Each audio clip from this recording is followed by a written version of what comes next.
What is good, everybody? Welcome to another Niners Nation Instant Reaction. Oh, this is not the Instant Reaction podcast. Look at that. Force of habit. It's under review with Stats and Vish. I'm Rob Stats Guerrera. Here with me, as always, on a Monday, Vish Kumaran. What's up, Vish?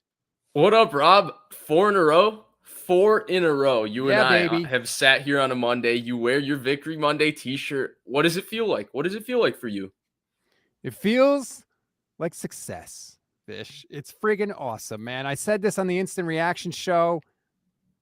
It's good when your team wins on Sunday or Monday, the whole week is good. Unless you get like devastating injury news, everybody's talking good about your team, right? I fire up everybody's podcast when the 49ers win. It's awesome. Oh, oh yeah, 100%, 100%. I'm maybe not as bad as I once was. Like 2019, which was, the first year in a while that they were good. I was searching 49ers on YouTube every single day, changing the filter to the latest upload date, and I was watching anything and everything I could consume, where even if the video had 1 minute of a mention of the 49ers, I was watching it. Now, since then, the YouTube game has changed a little bit. Grant posts so many videos in a day that if you search 49ers on YouTube, you're never going to get anything else done in your day if you try to watch every bit of content. But yeah, when they win, I'm ready to consume anything and everything. And when they lose, I don't want to go near it. Right. And that's only natural. I get that, right? You like to hear good stuff. We want to take your questions, your comments, so please keep them coming. We're going to review everything that happened during the game. And we always remind you, if you take the time to leave a review, we will take the time to read it on the show. Lots to go over, Vish. Where do you want to start with? I think we got to start with the defense, right? Just an incredible performance from D'Amico Ryans and the 49ers. They had to drag this team kicking and screaming to victory, and they have proven once again they're good enough to do it. Yeah, absolutely. I mean, first time in 20 years that the Saints have been shut out. And in fact, somebody gave me this stat yesterday, and I forgot their name on YouTube, but they are the ones who posted in the comment section to me that actually the last 4 times the Saints have been shut out have been by the San Francisco 49ers. Yes, which that is true. very cool. So yeah, first time in 20 years. I mean, they did get a little fortunate with the Will Lutz missed field goal. Will Lutz is a pretty good kicker. You're not going to see a lot of those. But besides that, I mean, the goal line play by Talanoa Hufanga, I mentioned on YouTube yesterday, totally different circumstances, completely different field, but it felt a little Dante Whitner putting Pierre Thomas to sleep at the goal line-esque. I felt a little bit like that watching it. Of course, Nick Bosa, as Nick Bosa always does, big down, big game. The 4th and goal, he comes through with a great pass rush and gets a sack after, being held for a lot of this game. I mean, I know Nick Bosa gets held in every game, but I felt like yesterday was particularly offensive in the holding department. But yeah, just a dominant overall performance. Fred Warner is everywhere. I mean, Fred Warner everywhere, man. Everywhere. If where the ball is where Fred Warner is. It's incredible. So yeah, this defense is outstanding, Rob. I thought the secondary played very well. I thought Diamador Lenore got called for a pretty BS pass interference that was resulting in offsetting penalties that, negated a face mask from the Saints offensive line. I thought he actually did a phenomenal job going step for step with Olave and then turning around, finding the ball and being very physical with Olave throughout the route. It was a little bit different in terms of how he played the deep ball from last year. If you remember week 2, he started the first 2 games. He started week 2 after Jason Verrett got hurt, and Jalen Hurts kind of was going over the top on Diamador Lenore quite a bit in that football game. So I thought that was a really nice play. I thought he's been playing very well this year, and I thought he played very well yesterday. The pass interference was a little bit of a tough call. But yeah, overall, wow, what a defensive performance. It was just incredible. Like every time the Saints got close, bam, the 49ers were there and shut the door. Those turnovers in the red zone were just unbelievable. Hufanga with the play. Bosa, was he offsides? Maybe, probably. I don't know. I know they missed a bunch of calls on him, so whatever. He gets the sack and shuts it down. And this defense is the best defense in the league. It is not close. It is not debatable. It is just simply the best defense in the league. Well, not according to Kyle Shanahan. Yeah, well, that's true. He did mention to the Fox broadcast crew he thought the Saints defense, when healthy, was the best in the league, which is hilarious. But Levin Black had a good tweet about the defense. My partner on Thursdays, the Niners lead the league in points allowed with 173. The Cowboys are second with 187. That's a 14-point difference. That's essentially an entire game's worth of points for these defenses. And the same thing in yards. Niners lead in yards allowed with just under 3,100 yards. The Eagles are second with just over 3,300. 249-yard difference is nearly a full game's worth of yards. They're just the best. And I don't care what anybody wants to say about DVOA, EPA, whatever. They are the best. Yeah, absolutely. And that's including a game where they played as bad as a defense can play. And that was the Chiefs game, right? Well, bad at half. They were good in the first half. It was like a 13-10 game at half, don't forget. Yeah. I thought it was 21-17 at No, half. It was way lower than that. That's the thing that they look back on that game and they're like, oh my God, it was terrible. It was really two bad quarters. At halftime of the game, it was 14-13 Chiefs. Is that really the case? What do you think? I'm lying? Yeah, you're absolutely right. It was 14-13. You're right. Yeah. They've had two bad quarters all year. You're right. You're right. That's a great pull. So they really had one bad half, and that half was as bad as you can play as a defense, no matter how good you are in terms of the ranking. So that's where I think it's very impressive that even with that, they have such a comprehensive lead in just about every defensive stat. And the one thing I do want to mention about this defense, because I think there's still room for improvement. And the broadcast brought up a really nice stat. And there's one stat they're not very good at. And they got converted on it a couple of times yesterday, and that's third and short. They are the worst third and short defense in the NFL. And I tweeted about this stat because I think it's very important because it does show you where they can grow. That stat to me is a Javon Kinlaw, Eric Armstead stat. Where third and short, you just miss their size, you miss their power, especially Armstead. I mean, Armstead is one of the best football players on this team, so they're missing him in general. But if you don't think that they miss 6'5", 325-pound Javon Kinlaw, I don't think that you're really watching what Javon Kinlaw is doing. Like, I understand, everybody wants Javon Kinlaw to be DeForest Buckner 2.0 because of where he was drafted and all of that. But regardless of what you think of him, there's no doubt that he makes a positive impact on the field when he's playing. I understand there's a lot of frustration about where his health is, but they do miss his size and his ability to take on double teams and his just ability to be a difficult guy to move in the run game. And so, yeah, I think that you can see that, as good as they are, they're still missing, a guy who's one of the best defensive tackles in the NFL in Armstead, and then a guy who's very gifted in Kinlaw. 100%. Third and short, most of the time they're going to run up the middle. And those guys are friggin' giants. Not that, the Niners still have a good defensive line, but yeah, there's a difference there. And like I said yesterday on the Instant Reacts, like the Niners defense can't be superhuman everywhere all the time. Like, sorry, that is a quote unquote weakness. Although they did say opponents are converting 78% of the time. That is crazy. I'm just looking at the comments, Vish. I am amazed how many people are upset. A lot of anger in the comments about the 49ers offense. And we can take it there because, what else is there to say about the defense? The offense, not great, right? 13 points, 1 of 3 in the red zone. The red zone continues to be an area where this team struggles more often than not. Jimmy Garoppolo did not play a good game. He did not play a good game. He took some hits, but that was pretty much it, really. I don't know how you feel about it, but that's where I come down on Jimmy.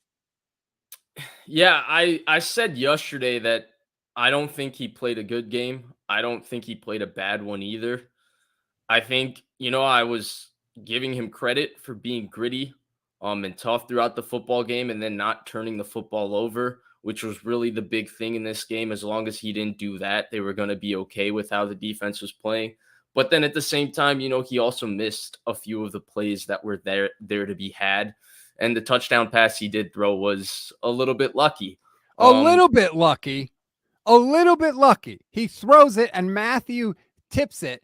Doesn't intercept it, first of all, because it could have been intercepted. Tips it up in the air, and then it floats down to Juwan Jennings in the back of the end. A lot of bit lucky. Let's just call it like it is. A lot of bit lucky. And he stood, to his credit, on that touchdown throw, he stood tall in a collapsing pocket. But besides that, that ball was, a couple yards underthrown.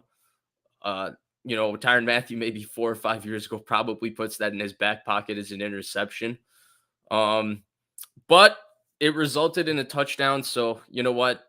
Sometimes you got to get a little lucky. But yeah, I do think that overall he played kind of more or less like passable. It was fine, I guess.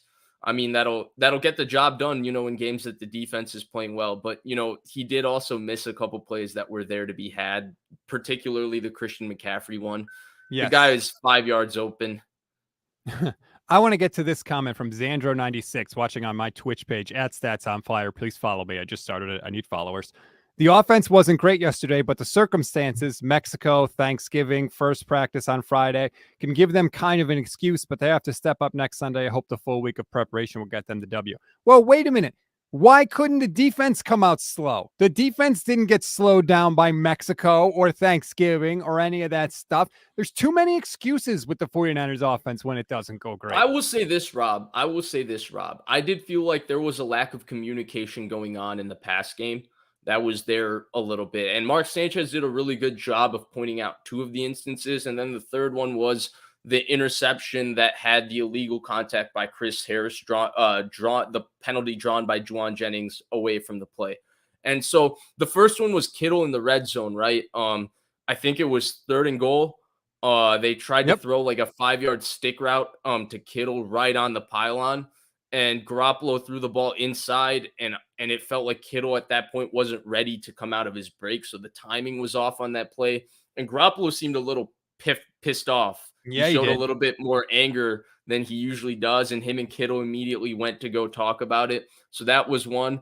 Then there was a play, I think it was the last 3rd down that they really tried to convert in this game by throwing, because then you had the final stop, which kind of put the nail in the coffin, which with the Hufanga forced fumble. And he threw a little, it was a little double move to Brandon Ayuk down the right sideline.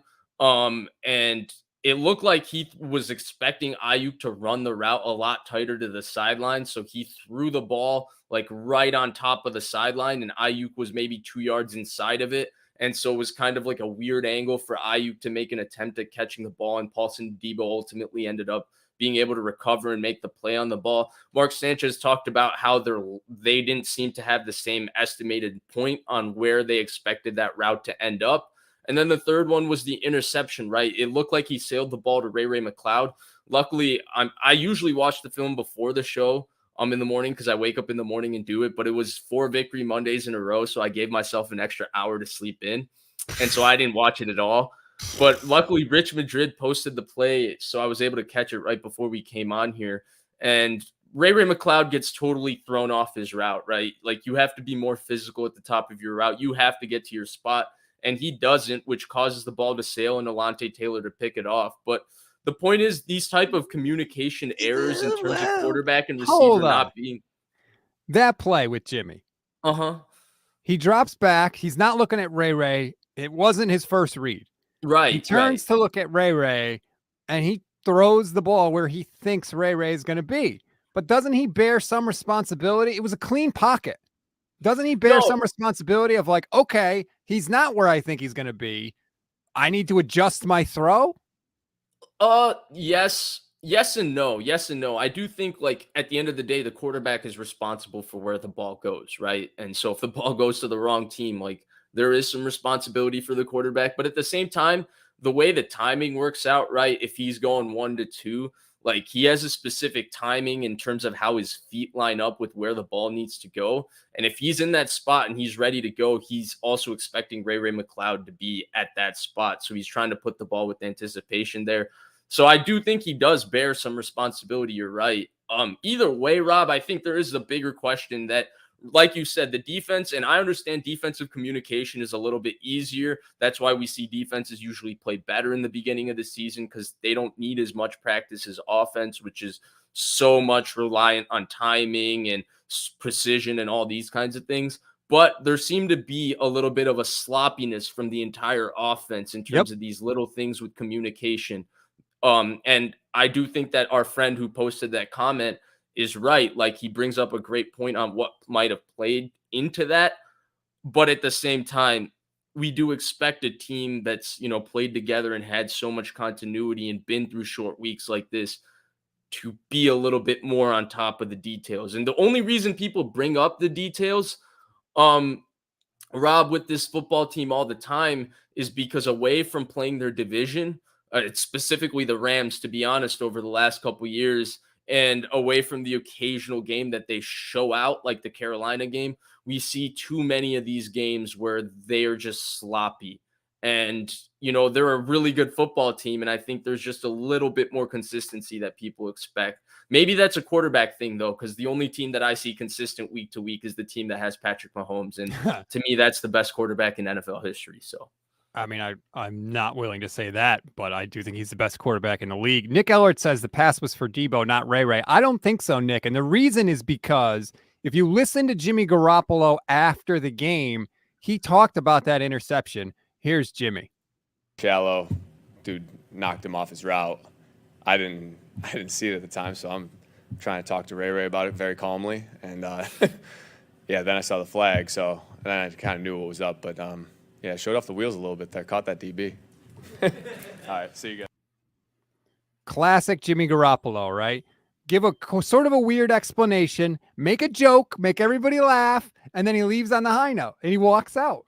But yeah. I think from that answer, I don't think that pass was for Debo. I think it was for Ray Ray. No, it was for Ray Ray, and he talked about it, right? I mean, he didn't put blame on Ray Ray because he's just got a great way of doing it, right? I went to go talk to him calmly, so it didn't seem like he's not saying it's Ray Ray's fault. He just said we need to go have a conversation about it. But he basically said, yeah, Ray Ray got bumped off his route, and he shouldn't get bumped off his route. But that happens sometimes. Like, I don't want to hear from Jimmy, conditions weren't perfect, so I can't be expected to make a play. That's my gripe. I agree, Rob. I actually think that play, given the circumstances, is not the play that we should be focusing on with Garoppolo. I thought the Christian McCaffrey miss was one that was a little concerning. He overthrew him by 4 yards, Rob, and the guy had 5 yards of separation. But that, that is something that happens to everybody. Happens to Mahomes, happens to Allen, happens to everybody. The difference is those other guys also make big plays later on. And Garoppolo had in the past couple of games had been making some of those big plays. He didn't yesterday. Does it though, Rob? Yeah, it does. It absolutely 5 yards of separation. I mean, maybe not that exact amount of separation, but quarterbacks miss open guys every single game. Yes, I agree with that. I just feel like there's certain layups that you should expect your quarterback to hit, and you're getting called out here by Chris watching on the Facebook page. He says, really, Vish, the quarterback is partially responsible for where the ball ends up? So I could take this comment in so many different ways. I'm just going to say that, he agrees with me. Yeah, I'm that's the insight I'm here to provide, Chris Riccardi. So I don't know. I blame Jimmy more for just the interception, the lack of execution in the red zone. That to me goes on the quarterback. And I know some of those plays are runs. Oh, we just lost Vish.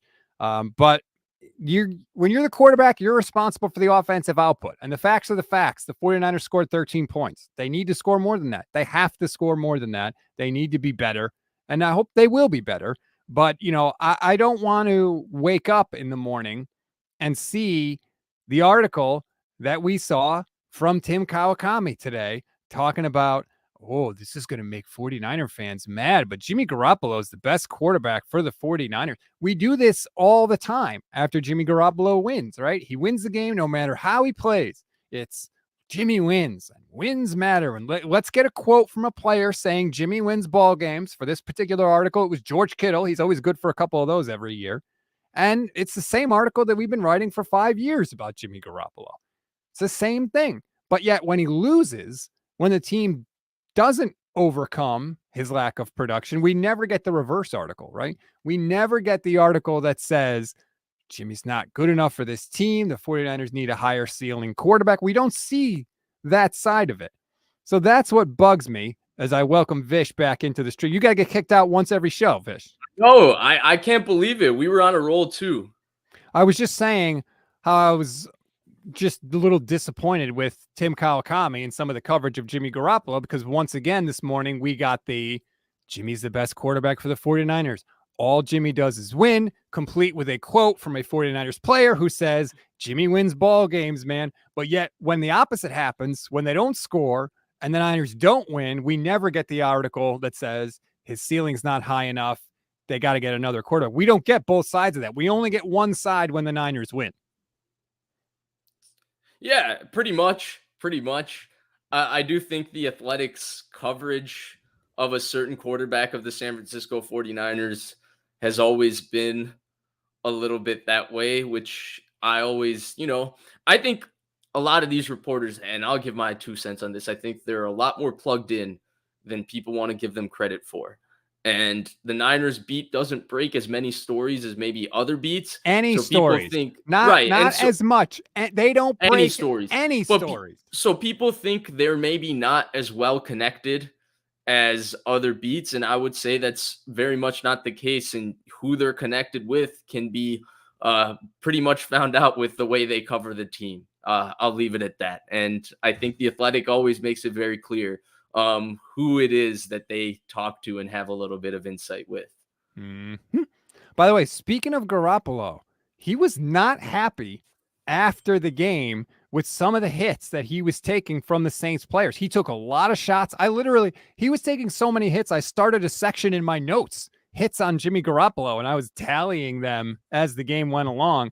Listen to Garoppolo after the game talking about not only the hit that injured his knee, but just everything that happened in the game.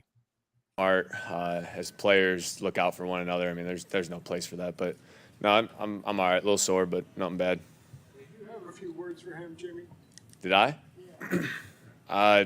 No, I mean, he sprinted off the field. He didn't really say anything. I think he knew what it was, but it's just yeah. I mean, as players, we got to be smart for one another. Now, I'm not going to lie. I didn't think that the play where Jimmy got hurt was dirty. There were some shots to the head that didn't get called, but I didn't think that particular play, I didn't even think twice when I saw it, to be honest with you. Yeah, it shouldn't even have been called roughing the passer. They talked about it on the broadcast. The quarterback is not afforded the below-the-knee protection when he's outside of the pocket.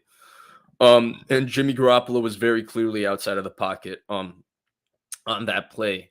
And I didn't even think it was particularly late. It was just the fact that he went low. Right. And, it's funny because Garoppolo has taken a few licks yes, throughout his career on the 49ers. He really has. You could never question his ability to stand in there and take a hit. And we've never seen him comment on anything like that. He's usually the guy that's very happy to talk about how he doesn't feel the game until he gets hit, and it makes him feel like he's part of the playing football and all of that, right? And so I think those comments were definitely interesting. The first 2 hits of the game that he took definitely could have been called roughing the passer. They were high. And maybe those were what he was referring to when he said there were other ones. But yeah, I guess Nick Bosa got him back with a very clear cheap shot on Taysom Hill. So I guess Nick Bosa had his back from that standpoint. I didn't think it was that bad. I mean, Rob, I felt like he was just rewarding himself he ran about, 15 yards dead sprint to catch him, and he just rewarded himself. The ball was out. It was half a second. He was pretty late, and he just came in and knocked the crap out of Taysom Hill. He lowered his shoulder and whacked him. I want to get to one more thing about Jimmy Garoppolo, if I can. And I thought this was very interesting. The Saints did an excellent job at cutting off Jimmy's favorite part of the field, which is, of course, the middle of the field. If you're watching the stream right now, you can see the Jimmy Garoppolo passing chart. Normally, all the green dots are in the hashes or pretty close to it. This case is that he only had 3 completions inside the hash marks the whole game, Vish. So teams are going to look at that. The Dolphins are going to look at that. The Buccaneers, all these teams coming up, and they're going to be like, we got to do what the Saints did. Look, they only scored 13 points, and Jimmy couldn't go to his favorite part of the field. Yeah, the Saints also have some good players in their secondary. Their corners they're able to press them and, play some man coverage, which, not every team is going to have that personnel against the Niners receivers to be able to do that consistently. So I'll give them that. But I also do think the one thing the Saints did, as well as being able to take the middle of the field, they took away his first read a lot. Yep. I again, I didn't watch the game on film in the morning, so I'm not 100% sure, but just watching it on TV, it felt like Jimmy was always back foot hit the ground, look around, check it down. Look around, check it down. And to Jimmy's credit, he didn't. I thought the broadcast gave him too much credit for this, but to his credit, he didn't force one and make the stupid mistake. He was contented kind of taking what the defense gave him for the most part. But yeah, I thought the Saints had a very, very good plan and seemed to be on top of their P's and Q's. And then not to mention the pass rush of the Saints, right? I mean, Shy Tuttle's a good player. Cam Jordan is maybe a future Hall of Famer. Marcus Davenport's a hell of a player. There's a lot of good players. Kentavious Street, former 49er.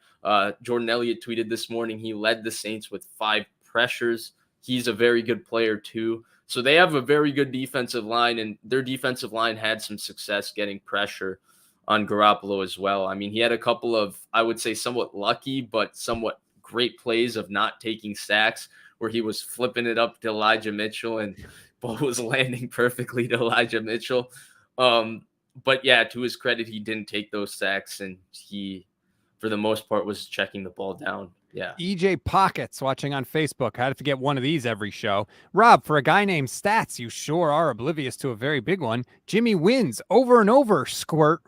Yeah, the Fox ran the graphic. Did you see that Jimmy Garoppolo has the same record through 59 starts, including playoffs, as Steve Young, and a better record than Joe Montana? Yeah, and then I saw some comparisons to, Steve Young's early playoff record and stats, and some like 4 touchdowns, 4 interceptions, 2 fumbles, and how Jimmy Garoppolo has been poor. And correct me if I'm wrong, Rob, because I wasn't alive then, but I think I have a pretty good grasp of 49ers and NFL history because I researched it a lot. I really enjoy it. But did Steve Young not win an MVP in those first 2 years? MVPs. Multiple. Right. Well, he won the MVP. second one in 94, right? But did he not? Was he not the NFL MVP in what, 92? Yeah, I believe he was. Yeah, and that was one of the first years, right? They went and lost to Dallas. Yep. Gosh, we're gonna compare an MVP quarterback. Stupid. And EJ, wins are a team stat, man. Thank you, Rob. Your man put up 13 points. If you change nothing about Jimmy Garoppolo's performance and you don't have a number of coin flip plays go the 49ers way, what are we saying about Jimmy Garoppolo? Only put up 13 points. Couldn't get it done in the red zone. Couldn't scramble on 4th down to get in the end zone in the red zone. Like, you got to stop with this QB wins thing. Wins, Rob, I've always had a theory about the QB wins. To me, QB wins is a total way to market the game, right? You get the handsome quarterback, typically, you get him, you put him in front. He's the winner. He's the guy everybody wants to be. He's the guy everybody wants to follow. And you do that and you market him. Yeah. I think that's what it's all about. Like, sure, the quarterback definitely has the biggest contribution of any position player on the field on wins and losses. I agree with that, but it's still a team stat. There's so many variables that goes into it. It's about 53 guys working together. And I'm so sick of people citing wins and losses to tell me why a quarterback is good or bad.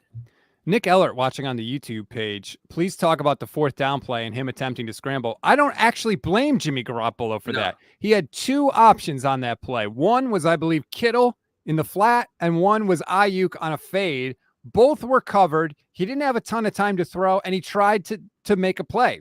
He's not a scrambler. So, like, I'm not going to get on him for that. He did everything he could on that play. But I do love that Kyle went for it on 4th down, which he's starting to do a little more, Vish.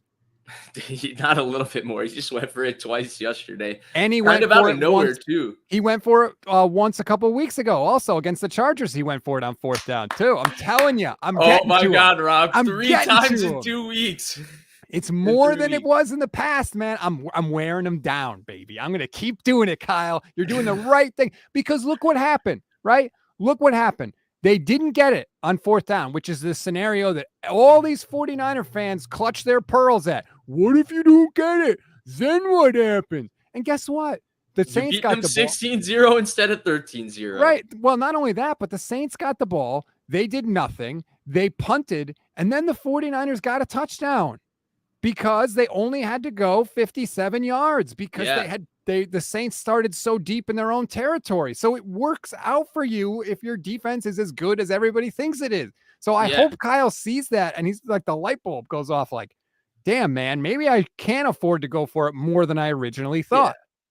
And two things. One, Ben Solak had a great tweet about the analytics element in all of this, right? Yesterday, 3 different teams went for 2, got it and won the game. 2, I know off the top of my head, I forgot who the third one was. Or maybe it was just the 2. It was Brandon Staley and the Chargers. Yep. They went for 2 at the end of the game. They won the game right then and there. And Doug Peterson and the Jaguars' biggest win of Trevor Lawrence's career. He played outstanding yesterday. For the first time, he looked like the guy he was hyped up to be in. I understand those are some lofty expectations, but I didn't create that hype. You did. So it's Not me. Yeah, right. Not you. Not you, meaning people of the world. Why did you give him that hype? Right. But he played great. And they went for 2 and got it. And when they get it and go for 2, nobody wants to talk about, well, the analytics worked. But if they didn't get it immediately, oh, the analytics didn't work. These analytics guys. And then on this play, Rob, I thought you described it perfectly, right? They were running some sort of quick game. You can tell by the fact that he got the ball. He immediately had that little slide step, and he was ready to throw the ball. And he was looking to throw the ball to the flat to Kittle. It was not there. I think Ayuk was the second read, like you mentioned. Shanahan said he was running a corner. I didn't see the play. I don't remember. Corner fade. He was something near the back pylon. He wasn't there. It was the right decision. He thought he had a lane. I'm glad he was decisive. He understood the play wasn't there, and he wasn't going to be happy feet. Oh, my God, what am I going to do next? He was decisive. He tried to run for it. It was a decent decision. Him lowering his shoulder from 2 yards away was a little bit weird. Like, Jimmy, you got no chance there. That buddy. makes me nervous, Jim. Right, but he took a shot. But, yeah, it was not a play that I think was a bad play at all. It was one of those things where if it wasn't there, it wasn't there. It's 4th down. Ideally, you would have Jimmy Garoppolo in that situation. Just throw the ball to the back of the end zone and you live to see the next down. But that was 4th down. His best decision there was to run, and that's what he did. Yeah. Sometimes the defense's play works. It's not always like, oh, we needed a better play call or it wasn't executed. Like sometimes the defense executes too, but it was still the right call to go for it. And I thought they actually played when Shanahan said, they're the best defense in the NFL when healthy. I don't agree with that. But I do think the Saints defense is a lot better than what they've statistically shown this year. Injuries have a lot to do with where they are in terms of the rankings. Getting Cam Jordan back yesterday was huge. So, as much as we're going to sit here and harp on the 13 points and all of that, Robin, we've done that. There is an element to all of this that the Saints defense is also just hard. It's a hard defense to go against. It's a really good scheme. Yeah. It's a really sound scheme. And they have a defensive line that when it's healthy, it can really make it hard for other teams to run the football first and foremost. I mean, when they've had a healthy defensive line over the last 5 years, them and Tampa Bay have been the 2 best run defenses in the NFL by far. We know what they did to the Niners run game in 2019. They made it hard for them to run the ball. They were the number 1 run defense at the time in the NFL then. And so they've had a good run defense. So yes, Rob, they got. Let me ask you a question, Vish. What up? We always hear all the weapons they have, right? And they have this great play caller in Kyle Shanahan. Shouldn't we expect the 49ers defense to be able to put up points, more than 1 touchdown against even really good defenses?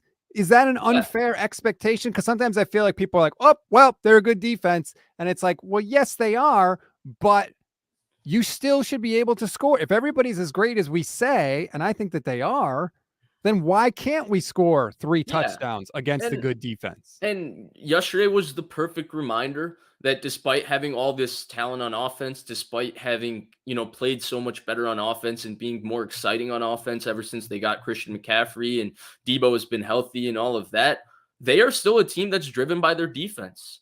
And they understand the fact that against certain offenses, it's going to be a grind for them. Shanahan said that after the game that we knew it was going to be tough. And because of all of that, they still look to their defense. Like this team is still playing complementary football towards their defense. And yesterday was a great reminder that no matter how much talent is on this offense and all of that, their identity goes through their defense. And that because I think the quarterback's not good enough. Yes. That's the unspoken part of that. Which is the unspoken part of it, right? Like when you have a team that plays through your defense, it's typically because you don't have a quarterback that you can play through your offense every week. That's exactly what it is, Rob. And to be fair, because people are going to immediately look at it and say you're criticizing Jimmy Garoppolo. Only 4 or 5 teams have the quarterback that you can consistently play through their offense. That is true. But at the same time, he is also not one of those 4 or 5 quarterbacks. That's Both just of those a things fact. are true. Yeah. I totally agree, but I would like to see the 49ers gain some consistency. My thing this week was I was hoping that the floor would be raised now with a few weeks of Christian McCaffrey under the belt, that the bad offensive games for the Niners would be 22, 25 points a game, because if they can raise it to that level, then they're not going to lose very much at all. Part of the problem, though, and I'm seeing a lot of people ask about this, Vish, is injuries. Christian McCaffrey banged up in this game. Elijah Mitchell banged up in this game. Tavante watching on the Facebook page says, any updates on Elijah Mitchell's injury? Kyle Shanahan is supposed to give his day after game conference call. That's always when we find out what's up with injuries. That's supposed to be at 3:30 p.m. Pacific time. Now, he always bumps it up. It's always scheduled for 3:30. He always bumps it up. But they usually don't broadcast the conference call live, so you'll have to keep an No. eye on Twitter. But Grant posted on his YouTube page later if you want to go watch. Well, there you go. By then, you should have all the information, but we'll Right. get updates on him. And I didn't like this, Vish, yesterday. Kyle Shanahan was talking about Jordan Mason and running out the clock, which the offense does deserve credit for at the end of that game. But Jimmy threw in there, hope Elijah, we'll get more news on Elijah, and I hope Christian is okay too. And that scared me a little because he's so important to this offense. But I will say, Jordan Mason looked really good yesterday. And the Saints were throwing the kitchen sink at the Niners at the end of that game to stop them from getting first downs. And Jordan Mason was still gaining 5 yards a carry. Yeah, he looked really good, right? He looked so physical, so tough, and then he protected the football, which was great. Yep. Jordan Mason's kind of a funky player to talk about, right? Because he's already taken the hearts of 49ers fans. They already love Jordan Mason. And I've been having to talk about him probably a lot more than you would ever talk about a 4th string undrafted running back. And I always say that clearly he's not a guy that seems to be in their trust tree so far. And Shanahan was very complimentary of him in the post game, but I also thought yesterday he ran the football as a case of necessity rather than them giving him carries. Yes. And Shanahan was also very complimentary of Ty Davis Price, saying that the only reason Jordan Mason's up ahead of him is because of the special teams element. And so the thing with Mason is, as good as he looked, and I thought he did look very good yesterday, I'm not even sure that, in the case that Mitchell is out, McCaffrey. So Mitchell worries me because they ruled him out so quickly after we found out he got that injury. And that's exactly what happened week 1 as well. And he turned out to be out for so long. And Mitchell looked really good in the game actually yesterday. He looked better than McCaffrey again. He had the one run where he had an inside zone play. It wasn't there. He bounced it out in the low red zone. That was a great run that ultimately ended them. With the 4th and goal play we talked about, the one thing we didn't talk about with the 4th and goal play is why was he in the shotgun on 4th and goal from the 2? At least have some sort of threat of that you're going to run the football. But okay, fine, whatever. Don't need to rehash that. But the point is Elijah Mitchell, and then he had the touchdown run with kind of the holding call that was, I understand why we talked about this. We both understand why they called it because he had his arms fully extended, but it was a very, very kind of BS call. Shanahan's reaction for a guy that rarely gets animated on the sidelines was very funny because he freaked out. Yep. And that was a great play call against a great look. And Elijah Mitchell showed incredible speed to score on that play. So definitely losing him is going to be tough, but I do think that there's a level of trust in Ty Davis Price and Jordan Mason, and Jordan Mason did look good. And then McCaffrey, the one thing I wanted to say is they had him play after it was reported that, he was having issues with his left leg. Yep. So that one made me a little bit, maybe he just played on adrenaline, but it made me as a fan, just when I see what patterns happen with these injuries, like maybe he's a little bit more okay. And then the other element to it is they said when they traded for him that his taking care of his body in terms of recovery and all of these things are at a Nick Bosa level. And if it's at a Nick Bosa level, then I have maybe a little bit more confidence that if he's dealing with something, he can get himself right and ready to go to play on a Yeah, Sunday. but then why did he miss so much time the last 3 years? I'm just going with what they said, Rob. Yeah, that's why you can't go by what they said, because what they said is bogus. Or even if it's true, it doesn't matter if he still misses time. Jason Tillman on the Facebook page says Kyle Shanahan's going to say McCaffrey's questionable, then all of a sudden on game day he won't play against the Dolphins probably. It'd be smart to do that, frankly, because the Niners offense changes considerably if McCaffrey is out and can't go. But I think Jordan Mason and Ty Davis Price, like, I kind of interested to see what they can do. Now, I'm You not. know what's going to happen, right? If Christian McCaffrey and Elijah Mitchell are out, What? Tevin That people are Coleman's going going to come back. Yeah, He's Tevin going to will be out. elevated from the practice squad, Yep. and he's going to play the most snaps on Sunday against the Dolphins. That would be funny, but that's what Kyle does. He likes his guys. Talk about the trust tree. That's a big deal for him. But I look, I want Elijah Mitchell and Christian McCaffrey to be healthy, please. But I would be kind of interested to see if it was a combo of Mason and Ty Davis Price. Like, I want to see what they are because we haven't gotten to unwrap that present yet. Yeah. And actually, both of those guys are a little bit different, right? McCaffrey brings this like polished running style where he wins with quickness and quick processing and his ability to make people miss. And then his power comes from his leverage because he runs really, really low. Mitchell wins with speed and toughness because he runs really physically, he runs really hard, and then he has speed. Jordan Mason actually wins with quick feet and size, which is a little bit different. It's a little bit different of an element. And then Ty Davis Price wins with explosion and power. He's really low, built low to the ground. He's got really thick legs. He's really quick, and he's a really physical runner. So they bring an element that the other two guys don't have. Like the run game will be more downhill and more physical with these two guys. I mean, Ty Davis Price, we saw the little he got to play in the beginning of the year. The guy is ready to hit anything and everything. He's like the Dre Greenlaw of the offense, where if you're moving, Ty Davis Price is running into you. And then Jordan Mason just is a very physical runner because of how big he is. And then the thing that makes him a little bit unique is that he's got amazing feet for a guy his size. Yeah.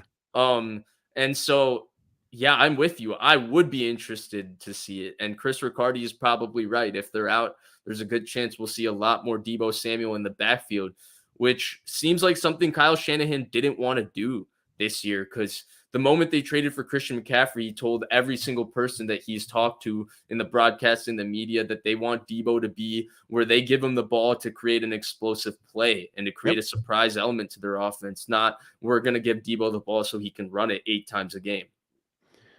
One more thing I want to get to before we wrap up, and it's kind of looking ahead a little bit to the Miami Dolphin game. If you might have missed it, Sunday morning it came out. Raheem Mostert and Jeff Wilson Jr. throwing some shade at the Niners.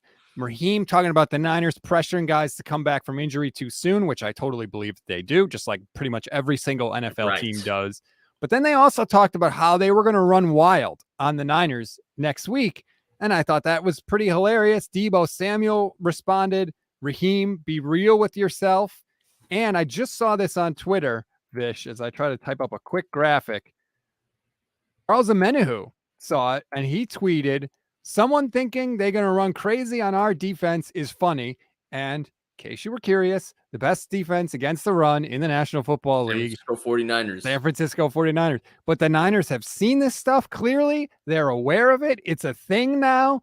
That game next week is not going to be played like a regular season game. It's going to be played like a playoff game. So I'll say this. I think the Niners run defense is a little overrated. I don't think it's as good as the number one. How could it be overrated? They've played a couple of run games that just aren't very good, and they've padded their stats by getting early leads against them. The Rams twice. The Rams have never had a chance at running the ball against the 49ers ever since Todd Gurley's knees gave out. Arizona has no run game when Kyler Murray doesn't play. Kyler Murray is everything to their run game. And so that was another game that I thought, they had a real good chance. And then Carolina had no chance at running the ball early in the season. Ever since Steve Wilkes has taken over, they have really been good at running the ball with Dante Foreman and Chuba Hubbard. Actually, in fact, a lot better than they were with Christian McCaffrey in the backfield. But they were pretty hopeless with how they were setting up their run game for even with Christian McCaffrey at the beginning of the season. And the one good run game they played, Atlanta, and now the reason I think it's overrated is because they don't have Eric Armstead and Javon Kinlaw. Well, hold on. Everybody was injured against Atlanta. But that's the point, right? If Eric Armstead and Javon Kinlaw don't play against Miami, I do think they're going to be missing something in the run game. Now, if you're telling me Armstead is going to play, then yeah, I do think they have the number one run defense in the NFL because I think Armstead is one of the most dominant football players against the run in the NFL. But I think that all the stuff you said applies to every team that's ever been number one against the run, right? They probably have played against some teams that weren't good running the ball. Right. They give up 79 and a half yards per game. You don't do that just because you happen to be facing teams that aren't good at running the ball. Absolutely, Rob. I agree. But I'm talking about in terms of how they're going to succeed against Miami's run game specifically, which I think is actually pretty good. Mike McDaniel is pretty creative on how he sets it up. In fact, I think he's the most creative run game coordinator that's come from the Shanahan tree besides Shanahan himself. More creative I would than agree. McVay, more creative than LaFleur. And those guys are pretty smart in the run game as well.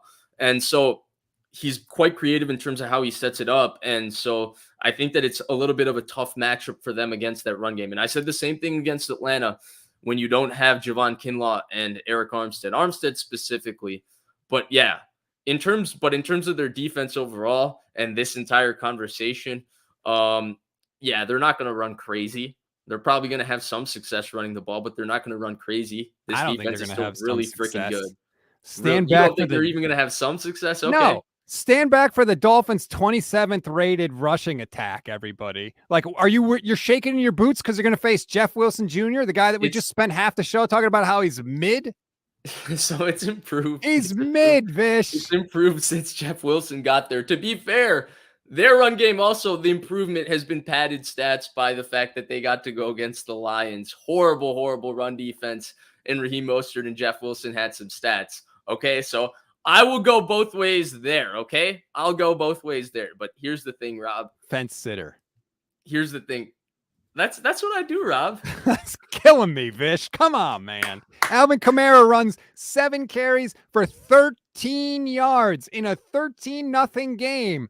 He didn't do diddly poo. Is that a team that can't run the ball? What was the excuse that time for the Niners? No, there's no excuse for that. What they did yesterday, and the Saints have a very good run game with Taysom Hill, with Alvin Kamara. Their offensive line is very overwhelming. And Taysom Hill sucked yesterday too. Yeah. What they did yesterday, absolutely, Rob. I cannot even say anything about yesterday. That was not overrated. That was an unbelievable performance against a very good running football team. I'm just saying I have a little bit of nerves, Rob, anytime we're talking about the run defense, as long as Eric Armstead isn't on the field, because I think that, you know, at the end of the day, they can be had a little bit without number 91 because of it's more about the impact he has rather than, you know, what the other guys aren't doing. I want to get to this. Joe Dirt. Apparently David Spade is watching on the YouTube page. Says Mike McDaniels knows how to beat Kyle and Jimmy. How do we know that? Based on what? Right. Based on what? And if you're going to say that, okay, but I could say Kyle Shanahan knows how to beat Mike McDaniel. So like, I don't get that. And I know that Mike McDaniel's getting a lot of flowers. I get it. But you know what? Let's just see how it plays out. I don't think that the Dolphins are going to be putting up 30 next week. In fact, the Niners have the bigger advantage, right? Because they have more familiarity with the Dolphins scheme than the Dolphins defense has with the Niners scheme, right? The Dolphins have been playing that same defense since Brian Flores took over in 2019. You know, they play a lot of man, they play a lot of zero coverage, they bring a lot of pressure. Now that's changed a little bit ever since they got Bradley Chubb. They've been a little more contented being a rush for and play coverage behind a defense, but that's their style. It's not like they've been going up against the Niners offense or the Niners style offense like every week since then. The AFC East, nobody runs the Niners offense until the Jets Saleh got hired, and then the Dolphins started running it. But so the Niners defense, in fact, the last 5 years with the same exact scheme has been practicing against Shanahan and McDaniel. So they have a little more familiarity. So I would say. Yeah, I'm not just going to assume that McDaniel has all the He has secrets. 6 losses against his prior subordinates. So Big Papa One, watching on the YouTube page, what is Shanahan's record against his subordinates? I think it's pretty good though, isn't it? yeah, I think he has 6 losses in the regular season, 5 to McVay and 1 to LaFleur. No, Shanahan doesn't have he has 5 losses to McVay. No, Yeah, 2017, 2 losses, 2018, 2 losses. and Or then you're no, counting the playoff no, game. 3 losses, sorry, 3 losses. Yeah, I was gonna say. 3 losses, excuse me, yeah. Yeah, I and added an he's extra kicked year. McVay's ass. Yeah. He has 4 losses total, 3 to McVay and then 1 to LaFleur. Trying to think who else is considered Shanahan's subordinate. The Jets. He beat the Jets. Didn't he Yeah, beat but Saleh? He hasn't beat the Jets with Saleh there. Oh, he hasn't. Saleh wasn't there yet. Okay. Yeah. But yeah, Kyle's generally pretty good. I still can't believe you're down on the 49ers rush defense. That's insane. You're just a hater, Vish. I am a hater. I'm sorry. Do I think the Niners run defense?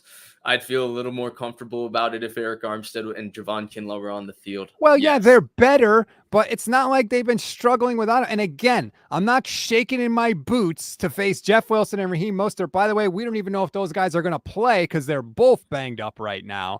So, Miami is like a lot of Dolphin fans, and the Dolphins are very confident right now. Yes. But here's the difference between yesterday and against Miami. So yesterday, anytime Taysom Hill came in, and I actually really enjoy Mark Sanchez's commentary as a side note. I enjoy his very mellow, calming tone, and I think he actually brings a lot of insight. And so he pointed this out as well. He pointed out that anytime Taysom Hill was in, Hufanga was basically on the line of scrimmage, playing really low to the line of scrimmage. So they brought the 8th man into the box, and that was something they were doing often to stop the Saints run game because they weren't really scared. They weren't really scared of the Saints throwing the ball over the top. The thing that makes Miami a little bit tougher is both safeties have to play high on just about any down because they have the 2 fastest players in football lined up on either side of each other. And so that's the one difference when you're trying to defend Miami in the run game. Like that's where people are giving McDaniel, I think, too much credit. It's not that he isn't a very smart coach and they don't have good schematics. He does. But a lot of those schematics are predicated on the fact that it's Tyreek Hill and Jalen Waddle scare the hell out of every defense they play. And they shift how coverage is played to play certain defenses. And because of that, it changes so much in terms of how their numbers work in the pass game and all of that.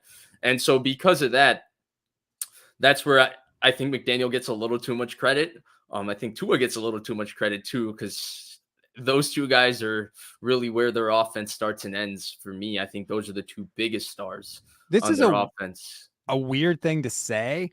I almost think the Niners game plan should be to make Tua have to throw it deep, because that's the weakest part of his game. And yeah, I get it. Like Tyreek Hill was very fast and you might get burned. But to me, that's the heart. You always want the other team to have to do things they're not very good at. I know Waddle is fast and Tyreek Hill is fast. I don't know. I might be willing to gamble a little bit. That's scary. It's scary because the thing with Tyreek Hill that's very underrated and Waddle, in fact, but this is Tyreek Hill to the max, is he's unbelievable at adjusting to the ball. Yep. And he's got like a 45-inch vertical, and he goes up and snatches that thing at the catch point. And there's a lot of bad Tua deep balls that turn into 60-yard gains because Tyreek Hill is the best receiver in the NFL. Maybe, you know what? Maybe I'll revise that later. It's just Rob, don't say that. I don't know. I have bad memories from the Dolphins coming to San Francisco and throwing the ball deep. Oh, God. Yeah, that's true. The Brian Allen game. Will we see, last thing before we wrap up, will we see the 3rd and 15 play from the Super Bowl shown? Tyreek Hill catches a deep ball. Will they fire up? Yes. I think they will too, right? Yes. What's the over under on the connection though between Shanahan and McDaniel being mentioned and the tie-in of the coaching staff? 6. Really, 6? Yeah, I think they're going to pregame. They're going to mention it. Dolphins receivers will have some catches. They'll show Wes Welker on the sideline. Right. A creative run from Mike McDaniel. They'll show the pregame handshake. They'll show the postgame handshake. It's going to be absurd.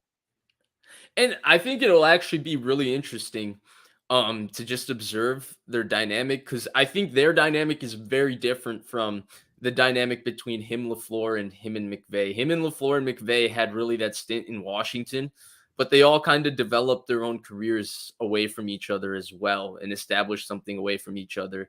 Him and Mike McDaniel have basically been together every year they've been in football, besides when Shanahan was the quality control for Gruden and Mike McDaniel was interning at Denver. And then one year, Mike McDaniel, I think, worked in the AFL as a running backs coach while Shanahan was in Houston.